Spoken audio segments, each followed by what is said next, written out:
¿Cómo nació hacer esta asamblea? ¿Cómo nació hacer el foro? El foro nació el año 2012 y éramos 15 solamente, éramos sumamente pocos. Sin embargo, con el tema de la bioequivalencia empezamos a subir, empezamos a aumentar la cantidad y ahora somos 2.500, con varias personas en lista de espera esperando ingresar al foro. Y todo esto explotó por la ley de fármacos, que nos generó dudas, generó muchas expectativas a nivel de publicidad, generó mucha confusión. De hecho, yo creo que más de alguno acá debe tener una duda todavía sobre qué pide, qué no pide, qué se fiscaliza, qué no se fiscaliza, por qué nos pueden multar o por qué no nos pueden multar. Entonces, quisimos hacer esta instancia para poder mostrar lo que hay en la ley de fármacos, qué nos genera duda, qué no nos genera duda o qué nos genera incertidumbre. Porque han salido demasiadas cosas en la prensa, se ha dicho muchas cosas en la publicidad y muchas cosas no son tan ciertas, no son tan así. ¿Cómo vamos a hacer esto? ¿Cómo estamos organizados para esta tarde? Vamos a dividir esto en dos partes. Primero vamos a hacer una pequeña presentación con lo que hemos visto hasta el momento de la ley de fármacos. ¿Qué ha aparecido? ¿Qué no ha aparecido? ¿Qué se ha publicitado principalmente? No es lo mismo lo que dice la ley de fármacos que lo que se ha publicitado, lamentablemente. Tampoco es lo mismo lo que se ha publicitado versus lo que se ha fiscalizado. Ya hemos tenido bastantes colegas que lamentablemente han sido sancionados por cosas que no están en la ley de fármacos y se han publicitado mal. También hicimos un posteo para los que están en el foro y pueden interactuar sobre cuáles son las dudas más generales que tenemos de la ley de fármacos y resumimos en 4 o 5 artículos. Gracias. 4 o 5 artículos que son los que más generan dudas, principalmente a los colegas que trabajan en farmacia privada. Y después vamos a hacer un panel de preguntas que nos va a asesorar Mauricio y María Angélica, en el cual tanto ustedes que están acá podremos hacer preguntas y las personas que están a lo largo de todo Chile conectados con nosotros vía streaming también lo van a poder hacer. Para las personas que están vía streaming hay un posteo especial en el cual ustedes pueden hacer sus preguntas y en un tiempo determinado vamos a hacerlas acá en vivo y se van a responder en vivo. Sí, a nombre del colegio yo quiero agradecer a toda la organización que ha hecho Francisca y me parece que esta es una experiencia nueva, aparte de poder estar transmitiendo a todo Chile y que estén participando los colegas de todo el país. Creo que esta actividad es la primera de una serie de actividades que podemos hacer bajo este medio. Aparte de la actividad hoy día, los que no puedan verla, se está grabando. Después en nuestra página web va a quedar el video y la gente va a poder recurrir al video en cualquier minuto y sacar todas sus dudas y poder de alguna manera trabajar con esa información. Esta información va a quedar en la página web del colegio en forma permanente, después como parte de lo que significa la ley de fármacos. Vamos a partir inmediatamente para ir ganando un poco de tiempo y Francisca va a partir con esta presentación un poco de lo que ha pasado con la ley de fármacos para después nosotros ver las inquietudes que hemos visto, lo que han escrito la gente a través del foro y al mismo tiempo la experiencia que hemos tenido con María Angélica al llevar esta charla a los regionales, por ejemplo, Valparaíso, Santiago y Talca, que ya estuvimos allá en esos lugares y nos trajimos muchas de las inquietudes de los colegas que participaron en esta actividad. Ya, Francisca. Gracias, Mauricio.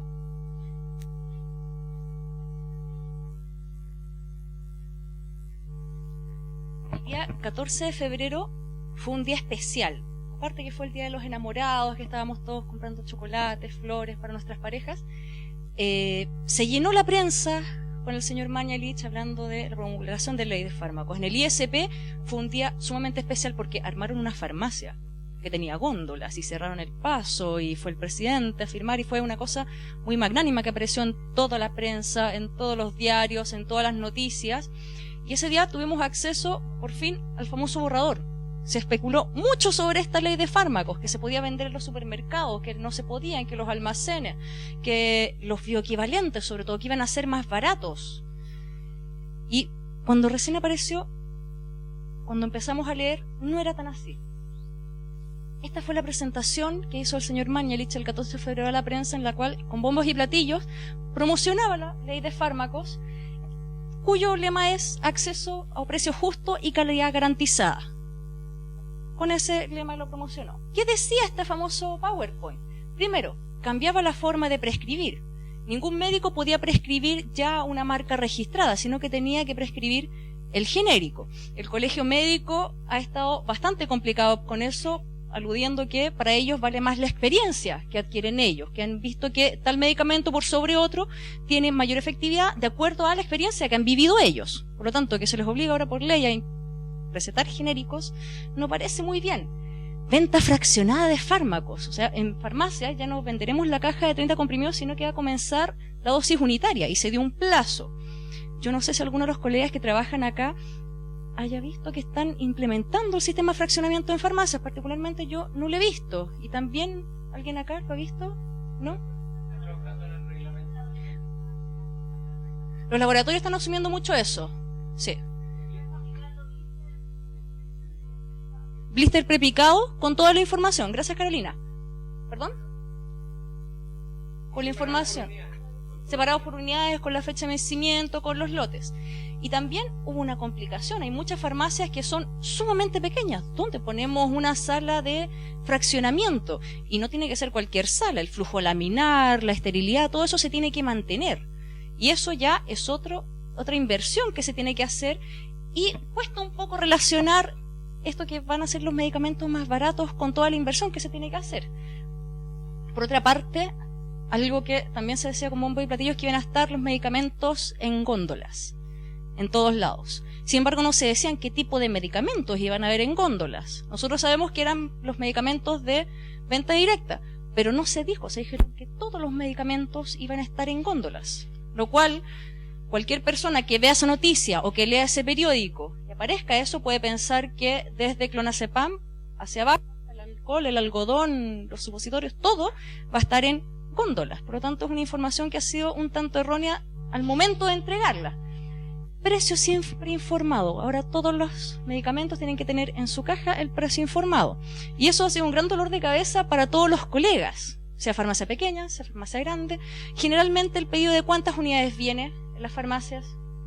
Ya, ¿cuánto es SU? ¿100 unidades? ¿En total? 5.000 unidades diarias en total. Y eso, ¿más? ¿Menos? Etiquetar 5.000 unidades diarias, no hay quien resista.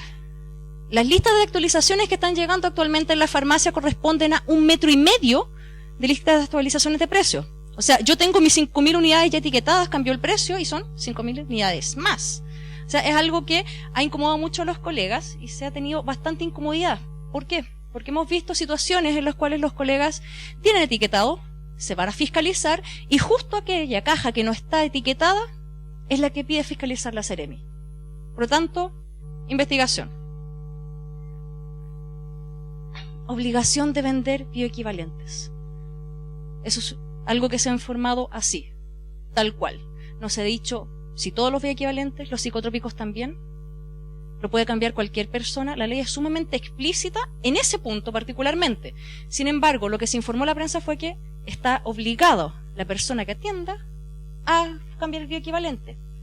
¿Y qué va a pasar con las comunas sin farmacia? Y esto fue algo que con el correr de los días empezó a salir mayor prensa, mayor reportaje, y fue algo que es un tanto grotesco y lo vamos a ver acá.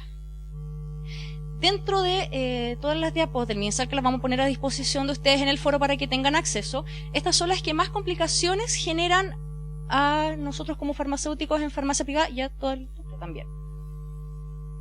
¿Qué pasó? Salió el 14 de febrero y comenzó una especie de cacería de brujas. Comenzó la prensa a fiscalizar junto con las autoridades. Misteriosamente ahora todas las fiscalizaciones eran con prensa. Entra en vigencia la ley de fármacos. ¿Funciona? Oh, perfecto. No funciona. Entra vigencia. ¿Funciona? Ahí. En todos medios, radio, periódico, televisión, entra en vigencia la ley de fármacos. Todos los medicamentos en góndolas, todos los precios más baratos, todos los bioequivalentes se pueden cambiar y se comenzará con partes de cortesía. Y eso yo creo que más de alguno lo escuchó por parte del ministro y también lo leímos y están en las noticias, está todo grabado. ¿Hubo partes de cortesía? No vimos muchos, de hecho vimos partes reales y vimos fiscalizaciones con partes reales para colegas. El mismo Mañalich indicó el mismo 14 de febrero que entrarán progresivamente en vigencia. Propuso que la implementación fuera escalonada. La primera etapa, tales y tales procesos, y la segunda etapa, otros procesos, y lamentablemente, cuadrando las fechas, no se está cumpliendo el calendario propuesto por el señor Mañalich. De hecho, si empezamos a hilar fino y tomamos la ley de fármacos y empezamos a mirar, hay muchas cosas que quedan en un vacío gigantesco y nos generan dudas. Y esas dudas nos ponen en riesgo a nosotros, como profesionales dentro de la farmacia, y más que eso, ponen en riesgo al paciente. Es por eso que estamos acá. ¿Qué hemos visto? Después del 14 de febrero se anunció que iban a haber parte de cortesía, se anunció que iba a haber fiscalización, se anunció todo esto, pero la prensa empezó a mostrar otra cosa. Comenzaron las fiscalizaciones y hubo muchas farmacias en las cuales se detectaron irregularidades, como por ejemplo, cajas sin etiquetar con el precio. Justamente por lo que decía Mauricio, llegan 5.000 unidades diarias, es un poco complejo etiquetar 5.000 unidades antes que llegue el otro pedido. Cuesta. De hecho, hasta 100 cajas ya es difícil de etiquetar. Considerando, no sé si todos han visto la caja, la máquina de etiquetado, que es un poco dura para manejar. Y hubo cierres de farmacias. Razones por las cuales se cerraron las farmacias la prensa no dio. ¿Qué averiguamos nosotros como foro? Que el farmacéutico no estaba. Y por ley el farmacéutico debía estar obligatoriamente en la farmacia. Y uno se pone nervioso. ¿Puedo salir a comprar? ¿Puedo salir a almorzar? Si tengo una urgencia, ¿qué hago? Lo que generalmente se hace es salir y dejar todo anotado en el libro. En este caso, las farmacias que nosotros averiguamos que fueron cerradas fue porque el farmacéutico no estaba y no había anotado en el libro. Es algo como de perogrullo. Ahora, esta noticia es del 25 de febrero, ya pasada la ley de fármacos, y se retuiteó por todos lados y apareció en el diario más vendido a nivel nacional. En el fondo es ese dato que debes saber para instalar un almacén farmacia, no almacén farmacéutico, es un almacén farmacia. Deja mucho para la imaginación. De hecho, lo que sigue la noticia es hasta un verdulero está habilitado a poner un almacén farmacia. De hecho, si lo miramos más fino y seguimos leyendo la noticia, los supermercados pueden vender remedios. Y el doctor Mañalich dice que los supermercados y las Pronto Copec también van a poder instalar almacenes farmacéuticos. O sea, nosotros sabemos que la ley de fármacos en ese punto entrega varias directrices, sin embargo, con esta publicidad no se puede hacer mucho. La información que se da es errónea, da para pensar mucho y no se puede acceder, no se puede ir en contra de la prensa. La gente, el dicho es, lo vi en la tele, es cierto. Lo vi en el periódico, es cierto. Les dejo ahí la fuente para que puedan acceder a la noticia completa.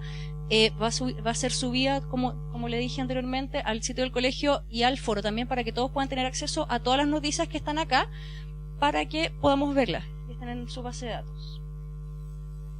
Ahora, esta noticia es de ayer, salió en el mostrador y es sumamente decidora.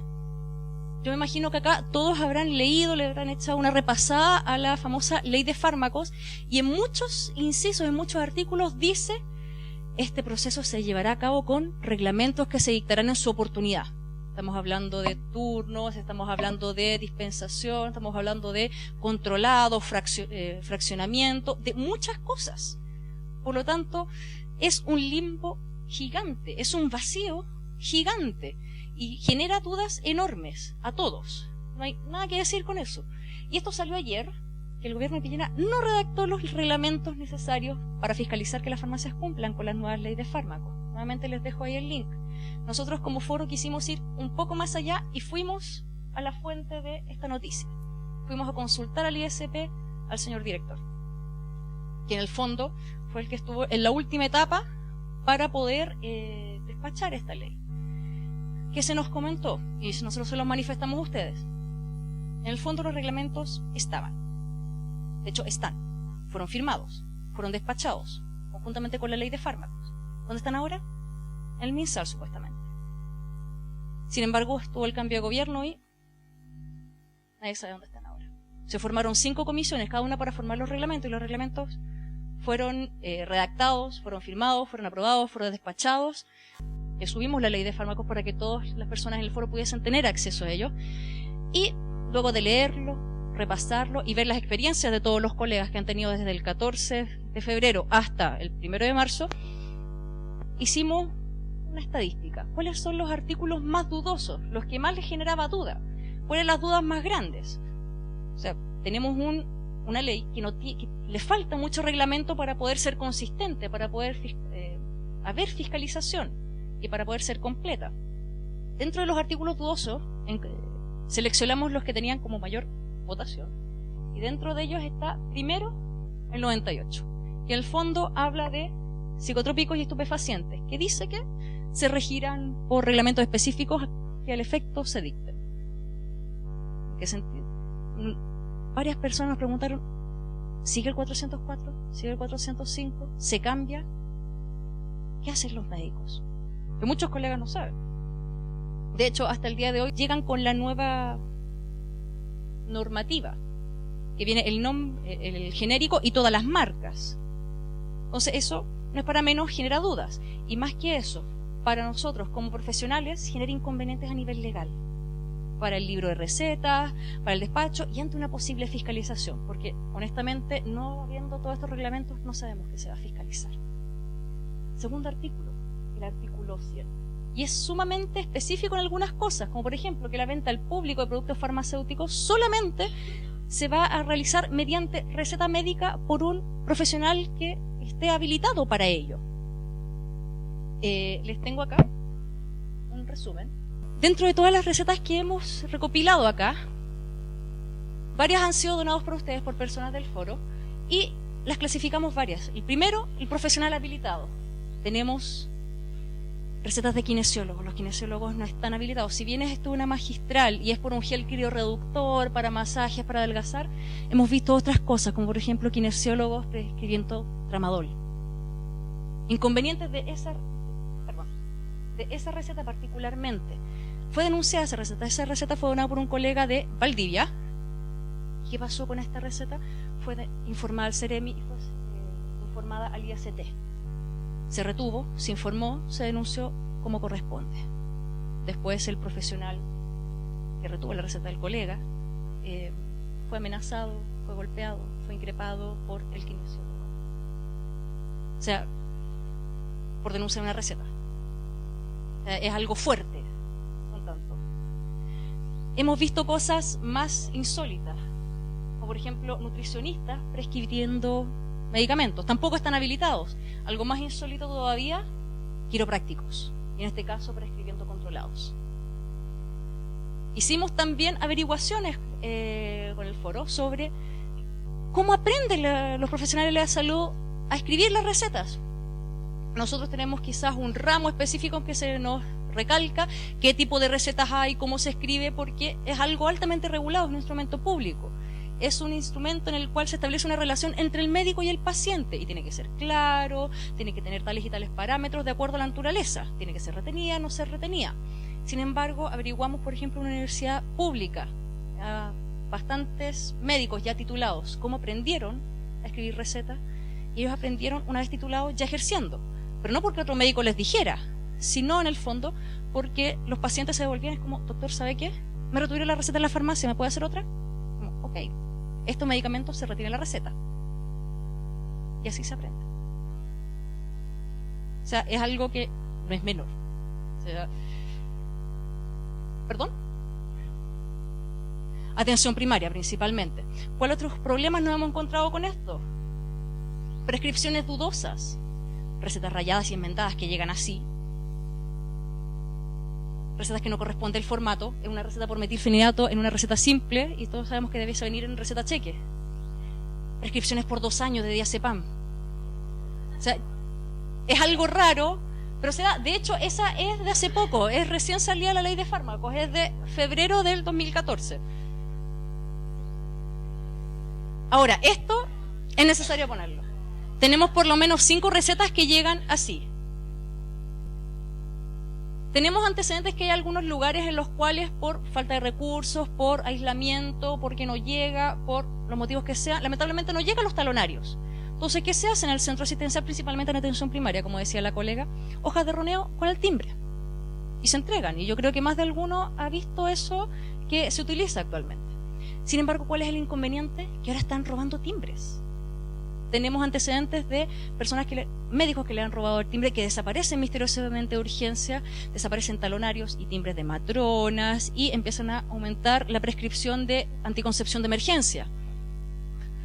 Y lamentablemente todo esto no se ve en las noticias. ¿Y cómo podemos ver esto? Gracias a ustedes que nos comparten los datos. Y sin eso no podemos hacer nuestro trabajo. Ahora, algo que ha ido en aumento y que hemos visto que es literalmente un trabajo de joyería actualmente son las recetas falsificadas. Hay algunas que son evidentemente falsificadas y uno las puede notar. Van cortadas con tijeras, van chuecas, va mal impresa, va pixeleada, hay de todo. De hecho, hubo una colega que detectó esto y llamó a carabineros y las personas se fueron detenidas, que fue en Quilpué. La colega quería algo. Querían comprar con recetas falsas. En este caso, ella detectó que a lo menos 10 recetas fueron pasadas y sospechó y hizo la denuncia ante la PDI, y es el anuncio que podemos ver ahí en el 22 de marzo. Ahora, no solamente estamos viendo recetas falsificadas, sino que harto robo. Este fue una colega que nos facilitó la receta, que ella se dio cuenta solamente por la firma, era completamente distinta. Revisó en Ceremi y aquí hicimos un catastro. La doctora había informado día 1 sobre el robo de sus talonarios, que misteriosamente estaban todos timbrados. Una mala costumbre médica timbrar todos los talonarios. Estaban todos timbrados. 2 meses después de la denuncia, se emitió la resolución Ceremi, informativa sobre el robo de los talonarios. 2 meses después de la emisión de la resolución Ceremi, llegó a las farmacias. O sea, tenemos 4 meses en los que estos talonarios, que eran 4 aproximadamente, estuvieron dando vueltas, timbrados, y todos con firma diferente. Nuevamente, ¿cómo nos damos cuenta de esto? Con el farmacéutico, porque es imprescindible su labor y es necesario destacarla. Bueno, esta ya es un poco más evidente, fue robada desde la Universidad de Concepción. Esta venía sin timbre, sin nada, y esta era evidentemente falsificada. Ahora, hacer una receta por ibuprofeno, un poco raro, pero existe. Ahora, acá estas que vamos a mostrar fueron donadas por un colega que, si bien le han llegado bastantes recetas falsificadas de la zona metropolitana, y ha hecho un trabajo de joyería la persona que está falsificando. Esta es la primera receta que llegó, que tapamos el nombre del médico porque el médico ejerce, está habilitado para ejercer, pero todos los datos abajo, RUT, registro colegio médico, no existen. Para nada. De hecho, ¿cómo se dio cuenta el colega? Por las letras que estaban en Word. Tratamos de hacer nuevamente la receta en Word y lo logramos hacer. Y corroboró esos datos. Actualmente, ¿cómo hacen ustedes para poder corroborar datos de un médico? ¿Qué base de datos tenemos a mano? La superintendencia. Y si no la superintendencia, colegio médico. Por ahí aparece los colegiados. Y si no está colegiado, superintendencia de nuevo. Al CERVEL. Este colega no tuvo otra opción que recurrir al CERVEL. Y en este caso, bueno, y eso era como otro dato. Eso fue lo que le llamó la atención. Siempre hay imprenta. Este es un trabajo de joyería. Esto no es una impresión, esto es un talonario. Así es. Y en este caso, el colega recurrió a la página de la superintendencia. Recurrió a CERVEL. ¿Qué pudo ver? A simple vista se ve bien. Se puede despachar. Si uno no corrobora los datos, no encontraría nada anormal dentro de esto. El médico no existe. Así de simple. No existe. Se buscó en superintendencia. Superintendencia. No existe. Se buscó en colegio médico, porque hay un registro de colegio médico. No existe. Se buscó en el CERVEL. No existe. Eso quiere decir 2 cosas. O que la persona no existe, definitivamente, o que no está habilitada para sufragar. Carolina.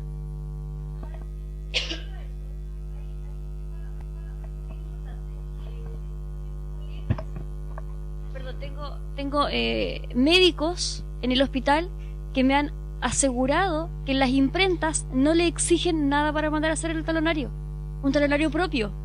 Entonces, si partimos de esa base, o sea, es súper fácil hacer un talonario falsificado, porque debería haber algún tipo de fiscalización o algún tipo de reglamentación en la imprenta que va a hacer el talonario de recetas médicas.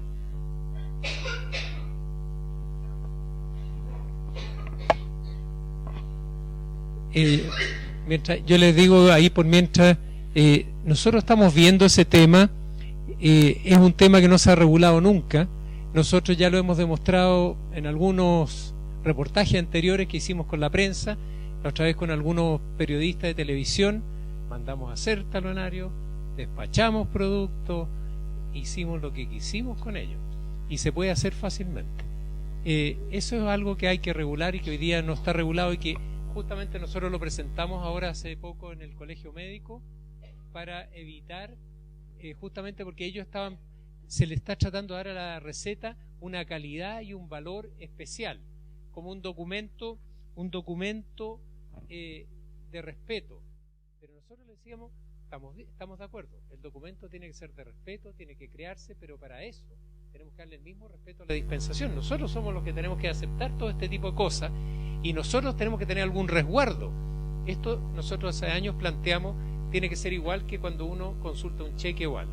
Yo llamo a un lugar y en ese lugar tiene que estar el sistema completo, yo con el RUT, saber si el médico existe o no existe. Aquí hay que concentrar toda la información en un lugar y un lugar de donde sea fácil de consultar.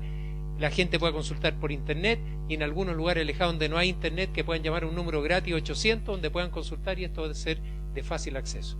Yo creo que con las nuevas autoridades vamos a tener que llegar a un sistema así, pero ellos ya se dieron cuenta de que el sistema hoy día de la receta con este sistema actual no tiene ningún respeto, es muy fácil de burlar.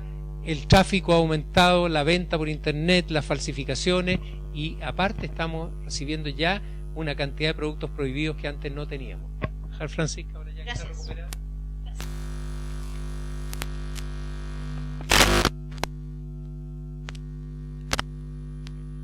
Ya se me fue el hilo. Lo que dice Mauricio es cierto, lo que dice Carolina también. No hay ninguna normativa que le permita a alguien, que le impide en el fondo no mandarse a hacer un talonario. Perfectamente ellos pueden ir, cualquier médico puede ir y no piden registro de colegios médicos, no piden nada. Por lo tanto, cualquier persona, ni siquiera carnet. Yo creo, carnet de identidad, el timbre, yo puedo mandar a hacer un timbre. Puedo mandar a hacer un timbre y no me van a pedir nada. Ahora, carnet, no todos tenemos nuestra profesión en el carnet. Particularmente yo pedí que me la pusieran y no me la pusieron.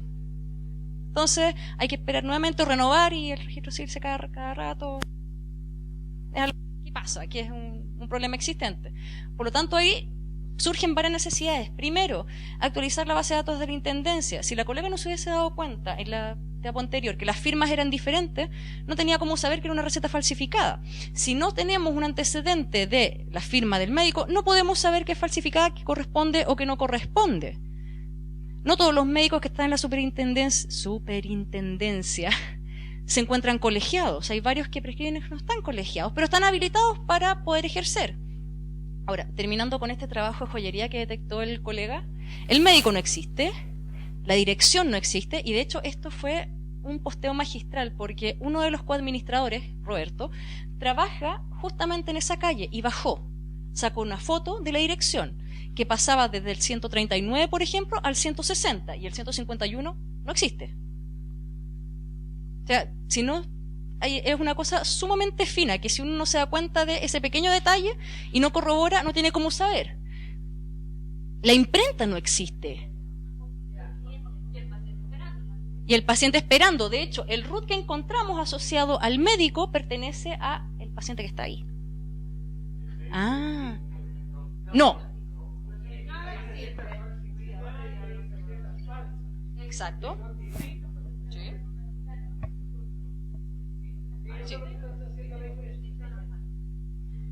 Podríamos seguir. Dígame, ¿quién me habla?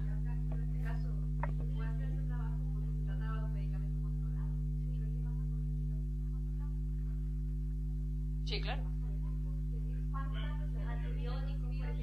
¿Cuántos antibióticos fueron prescritos así, fueron despachados así? No tenemos idea. De hecho, nosotros recién estamos haciendo este trabajo gracias al aporte que hacen todos los colegas, subiendo las recetas al foro. Y podemos analizarlas, y hay mucho colega que está recién partiendo, que lleva un par de meses en farmacia, y le surgen dudas, porque con esto de la nueva ley llegan recetas raras. Por ejemplo, clonazepam, abajo, Rabotril y todas las marcas asociadas que no me sé. Y genera dudas, porque no necesariamente hay estudiantes que la práctica dura un mes y después no ve nada hasta el final de la carrera, y es recién ahí, al final de la carrera, donde se enfrenta a una receta médica real y puede estar en contacto con el paciente y con la realidad de la farmacia. Entonces eso pasa. Esto ya es otro trabajo de joyería. ¿En qué sentido? También fueron talonarios mandados a hacer.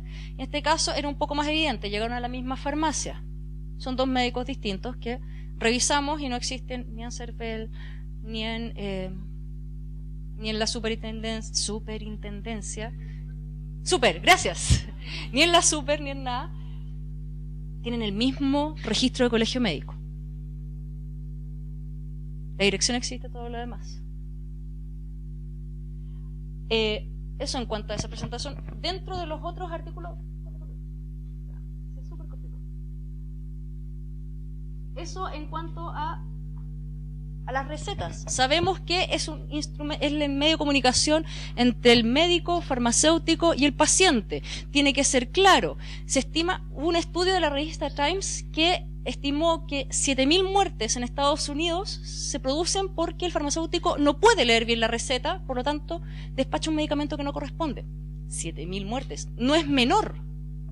Y se hizo un estudio acá en Chile, el Ministerio de Salud, que estimó que el 30% de las recetas para controlados están mal prescritas. O sea, el tema es serio y creo que no se le ha dado la importancia que debiese.